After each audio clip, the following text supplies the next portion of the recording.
What's up, everyone? You tuned in to another one. So, as you can see, Kansas City Current ended up winning the Liga MX Nwsl Summer Cup 2-0. Shadwinga, once again, this is a great, phenomenal first season in Nwsl. Scoring both goals in the first half. When you looked at the lineup for Kansas, Cooper had a great game. Also, I enjoyed watching Wheeler on the right side of the field. She just kept making runs. Even if she didn't get the ball most of the time, she was just continuously out there running. They had Dabinia, Shadwinga, Lola Bont. They were all influential. Well, mainly Shadwinga in the first half, of course, but I really liked Dabinia played really well in this game too. Just ball possession, ball carrying. Cooper had a lot. I think Cooper was probably one of the best players besides Shadwinga. In my opinion, she was a menace, bro. I'm telling you, she's a menace. She was really cool to watch. But you already know, I talk about Cooper all the time when we do live streams. But on the other side, Gotham, I think Brahenia had a good game. I think she was trying her best to be active. Z Bernardo as well. There was, what was it, number 17? Number 17 for Gotham. She had a pretty decent game as well. But I think the standout had to be Ella Stevens, man. See, Ella Stevens was getting the crowd up because she's very I guess you would say a flashy player. She likes to show off her skills, and I really did enjoy watching her just have flair. Even though Gotham, of course, weren't gonna win, she was one of the players that every time she got the ball, she was wanting to make a little magic happen. She was very aggressive attacking Alana Cook a lot of the match. And another player that came on at the halftime was Ball, and watching her play, she had a lot of defensive. She came in for Shadwinga because she got subbed. Ball played a lot, and she had a lot of play. She played on this side of the field in the second half for Kansas, so she was, I guess you would say, the right back here, and she had to play a really good defensive game. She was busy. And I thought she did really well. And there's another player, Kansas City Current, Claire Hutton. She had she looked really good too in the midfield. Overall, Kansas had the weapons to get the job done. In Gotham, they had some players we saw. They could have subbed in some people, but they really didn't make no subs like that. Everyone that they could have had already played yesterday, and it was a damn shame. Gotham, y'all should have, honestly, they should have never scheduled the Challenge Cup, the Summer Cup, this late. What's the point of a Summer Cup if you play the championship in the fucking fall? Make it make sense. Whatever. And I understand if it was like, if a Liga MX team came in here, it was like maybe for like calendar purposes, but still, it's ridiculous that we didn't get to see Gotham's full team, and especially even they still would have been gone. They still, think about it, the Gotham players still would have been gone, and even Kansas City players would have been gone too for the international break. for the Olympics. So it was a lose-lose. Kansas had the favor though, because all their players were here in America. And listen, that's why Gotham, you shouldn't even have that many USA internationals on your team. That's ridiculous. That's ridiculous. So you next time this won't even happen. I don't know. Did y'all see Netherlands beat Indonesia 15-0? That's wild. Why did they even play them? And I saw that Spain and Canada drew 1-1. France beat Jamaica 3-0. And I believe it was 1-1 Australia. Somebody else? Did I miss anybody? Yeah.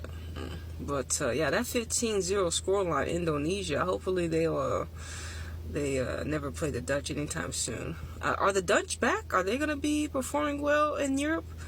We'll see.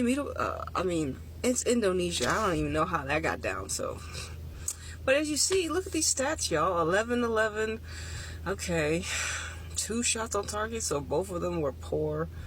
So, I mean, Gotham lucky just to have what they got. Look at all that possession, though. Are we sure Gotham had all that possession? Am I sure about that? I mean, it didn't feel like that. Maybe in the second half. But, I think it was more of a midfield battle. And I do think, of course, Kansas got the job done. Chadwinga, watching her, she's so quick. And, I mean, pretty much her, Dabinia, who else? It was her, Dabinia.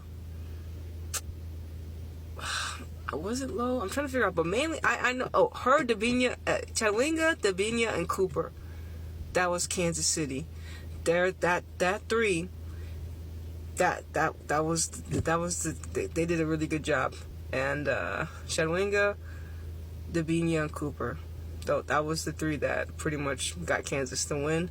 Of course, Chadwinga was on the score, but overall, this is what we expected. If Kansas lost to Gotham, it would have been embarrassing. Let's be real.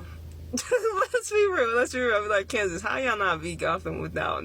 They don't even got nobody, bro. They put in young McKenna got to play for Gotham. She got a good 15 something minutes. So overall, I mean, there were some injuries. We had some stoppages, but apparently over here in San Antonio, this was pro Gotham. They were chanting Gotham. I thought it was a neutral site, but we never had KC baby chants. We had let's go Gotham chants in here. So I'm just like, we needed to get on I'm sorry, San Antonio, y'all need to get on the winning side here. Kansas City, the winning side, boy. I'm like, where am I? Over here cheering for Gotham. It's because Gotham have all those internationals, that's why they know them. But hey, we need San Antonio. Well, we need either Club America or one of the Liga MX teams to come back over here to San Antonio. Like I said, Mexico came versus Australia, but now we need like 3 of us, or Club America, or even Monterrey to come pull up over here, and that'd be really nice. Because we got a nice stadium, and actually we have multiple stadiums.